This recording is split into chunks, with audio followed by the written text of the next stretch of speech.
Hi, ito yung paano gumawa ng simple but yet effective na graphic design na ginagamit for campaigns like Facebook post or sa ads. So, turo ko sa'yo paano ko 'to ginawa. Ito ginagamit 'to for e-com kasi may product siya. So, all you have to do, una, siyempre hanapin mo yung product. Kung wala kang picture ng product, you can search ito, like ganyan.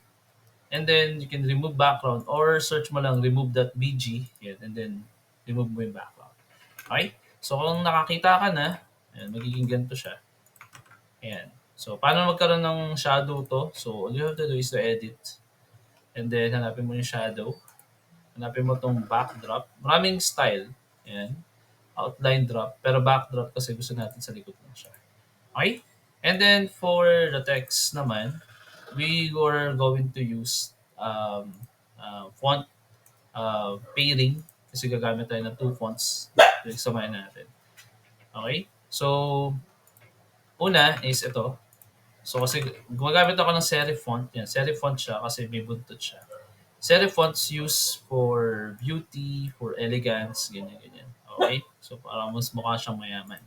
And then ito naman, itong bold font or mga sans serif font to give an emphasis dun sa pinaka gusto mong message. Okay, so yan, ganyan siya. And yan, medyo nag-overlap. Okay, so lagyan natin siya ganyan. Lagyan natin sa taas. Iangat ko lang ng konti. Ayan. Okay. And then kung mamaya mapapansin ka, meron akong margin dito. Use the margin na meron kay Canva kasi yan yung magiging guide mo. Okay, and lastly is yung call to action. So, call to action, usually, pwede yan laging malaki, maliit. Basta ang call to action is nagbibigay ng urgency. So, yan.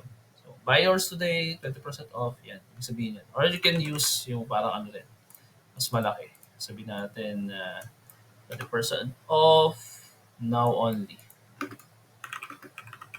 Ganyan. Mas lakihan mo siya. Kasi gusto mo magkaroon ng urgency. Okay? So, ganyan. So, para hindi siya magmukhang plain, actually, okay na to, na ganito yung tsura. Pero, para mas magmukha siyang sophisticated, ligyan mo siya ng background. Ayan. So, ligyan natin sa likod. Ayan. Ito rin. Ayan, sa likod.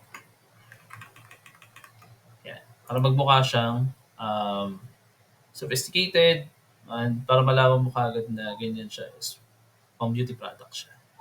Ayun. So, ganito ako gumawa ng graphic design using Canva and mabilis lang siya pag natutunan mo yung foundation. Ayan. Thank you. Bye.